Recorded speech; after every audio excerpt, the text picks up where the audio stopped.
Justiça suspende exigência de regularização do CPF para o recebimento do auxílio emergencial de R$ 600.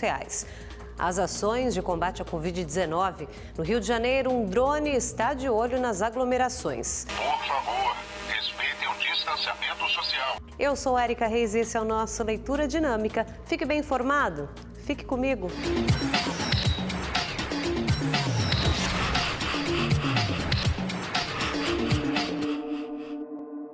Olá, boa noite. O ministro da Saúde, Luiz Henrique Mandetta, não aceitou o pedido de demissão do secretário de Vigilância em Saúde, Wanderson de Oliveira.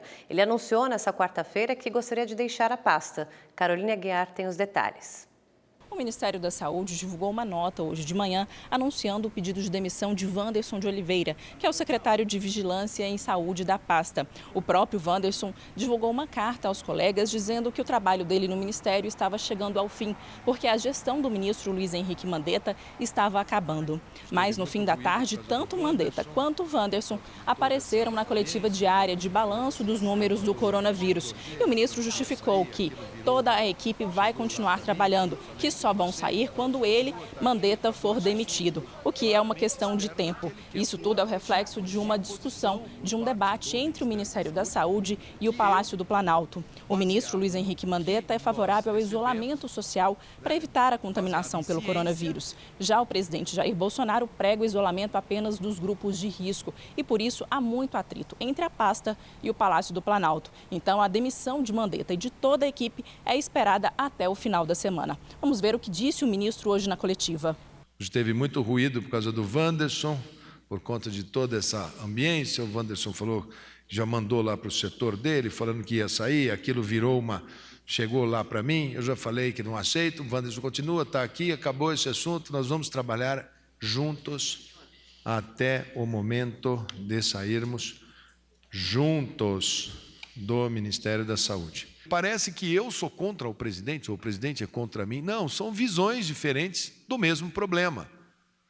E que se tivesse uma visão única, seria um problema muito fácil de solucionar. E o último balanço do Ministério da Saúde aponta que o número de mortes por Covid-19 no Brasil chegou a 1.736. O país registra mais de 28 mil infectados. E o ministro Marcos Pontes, da pasta de Ciência e Tecnologia, falou sobre as pesquisas brasileiras que buscam tratamentos para o novo coronavírus. E o resultado, uma dessas duas teve um resultado muito bom, 94% de sucesso trabalhando no tecido real e eliminando, vamos dizer, essa capacidade do vírus, ou inibindo o vírus de reagir. Por que isso é importante, Vocês veem aí que tem a cloroquina também como comparação, que também é uma possibilidade, mas a gente está trabalhando com esses outros fármacos, e esse especificamente, ele tem uma vantagem muito grande, ele não tem nenhum efeito colateral. O ministro também anunciou que irá começar os testes clínicos com essas substâncias em pacientes internados com o novo coronavírus. O teste vai ser feito com 500 pacientes em 7 hospitais no Brasil, então 500 pacientes vão começar esses testes. O tratamento ele é diário, por 5 dias, e depois 9 dias de observação, num total por paciente aí de 14 dias.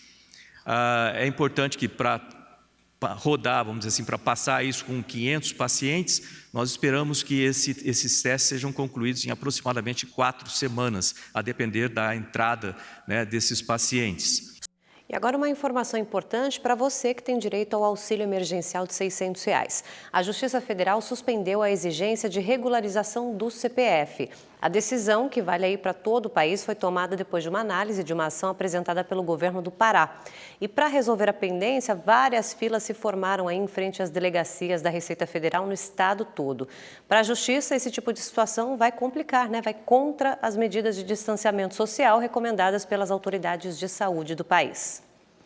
E famílias em situação de extrema pobreza começaram a receber cestas básicas e kits de limpeza e higiene pessoal em São Paulo. Segundo o governador João Dória, a meta é distribuir 4 milhões de cestas até julho. Têm direito famílias com renda per capita mensal de até R$ 89 por pessoa. Também serão distribuídos 1.200.000 kits com produtos de higiene pessoal e limpeza, como álcool em gel, sabonete e desinfetante. As ações contam com a ajuda da iniciativa privada. Segundo o governo, 83 empresas doaram um total de 367 milhões de reais em dinheiro, produtos e serviços. Vamos continuar seguindo na busca de mais doações e nesta corrente solidária, que talvez venha a ser o maior legado de todo este duro período de tristeza e de enfrentamento do coronavírus. O estado tem 70% dos leitos da rede pública ocupados para tratar Covid-19 e planeja abrir novos espaços quando essa taxa chegar a 90%. São Paulo registra 11.043 infectados e 778 mortes. No Rio de Janeiro, foi aprovado na Assembleia Legislativa um projeto de lei com 12 propostas de combate ao coronavírus. O estado tem 3.743 pessoas infectadas e 265 óbitos. Entre as medidas estão a instalação de barreiras sanitárias para limitar o acesso pelas divisas terrestres e a medição compulsória de temperatura da população.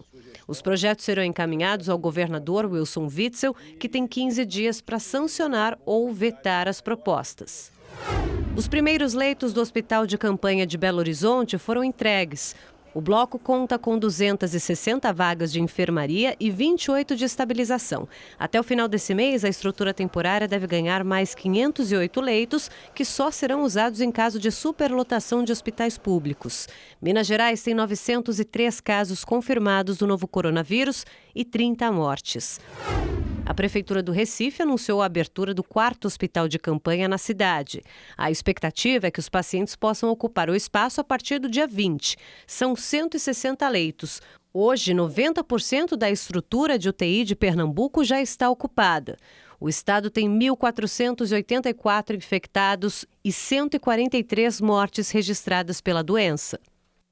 E um drone falante é a nova arma de combate, aí pelo menos na parte de fiscalização ao coronavírus no Rio de Janeiro.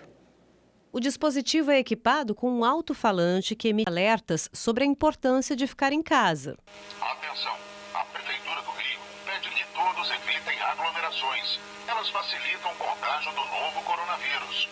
Por favor, respeitem o distanciamento social.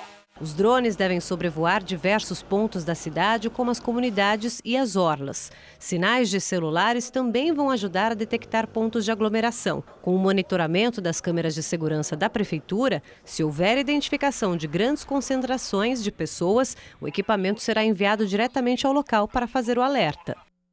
O Supremo Tribunal Federal decidiu na primeira sessão virtual da história da Corte que, além do governo federal, estados e municípios têm poder para determinar regras de isolamento.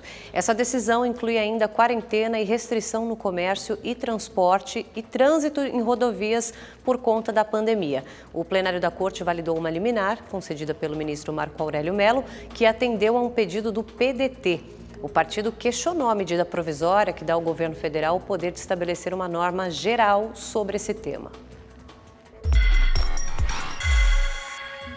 Os casos de violência contra a mulher em São Paulo aumentaram durante o isolamento social por causa da Covid-19. Foi o que apontou um levantamento chamado Raio-X do Feminicídio, feito pelo Ministério Público Paulista. O documento mostrou um crescimento de 51,4% das prisões em flagrante por crimes como feminicídio e agressões.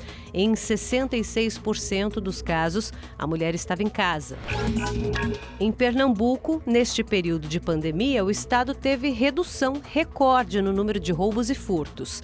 Os dados foram contabilizados desde os primeiros registros da doença, 12 de março, até 12 de abril. Essa comparação foi feita com o mesmo período do ano passado. O número de furtos a estabelecimentos comerciais caiu 60%.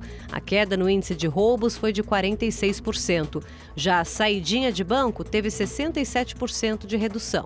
Vamos mudar de assunto, falar um pouquinho de esporte. Os clubes brasileiros estão firmes ali no combate ao coronavírus. E na jogada entram também prevenção e solidariedade. Ainda longe dos gramados e sem definição de retorno aos campeonatos deste ano, o Flamengo vai investir na produção de álcool em gel personalizado. Pois é, a ideia do clube é que o produto seja vendido para os torcedores rubro-negros e doado para comunidades carentes do Rio de Janeiro. O lucro será revertido para famílias necessitadas. O Grêmio também entrou nesse movimento. Já colocou máscaras personalizadas à venda nas lojas oficiais e o produto deve custar R$ 29,90. Com o dinheiro, será possível comprar cestas básicas para doação. Olha só, a Federação Paulista de Futebol e clubes da Série A anunciaram que o Paulistão será concluído dentro de campo.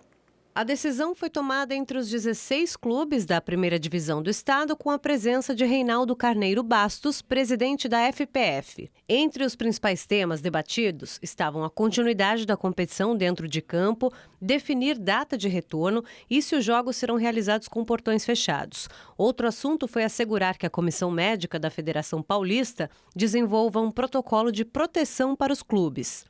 O torneio foi interrompido no dia 18 de março por causa do avanço da pandemia do novo coronavírus. Ainda faltam 2 rodadas da primeira fase e 4 jogos do mata-mata para o fim da competição. Em videoconferência com a Comissão Nacional de Clubes, as equipes discutiram sobre o Brasileirão desse ano. A competição deve começar depois da conclusão dos estaduais. Os times defendem que o campeonato seja mantido no formato atual, mesmo que termine em 2021. A CBF prefere um torneio menor, com final ainda este ano.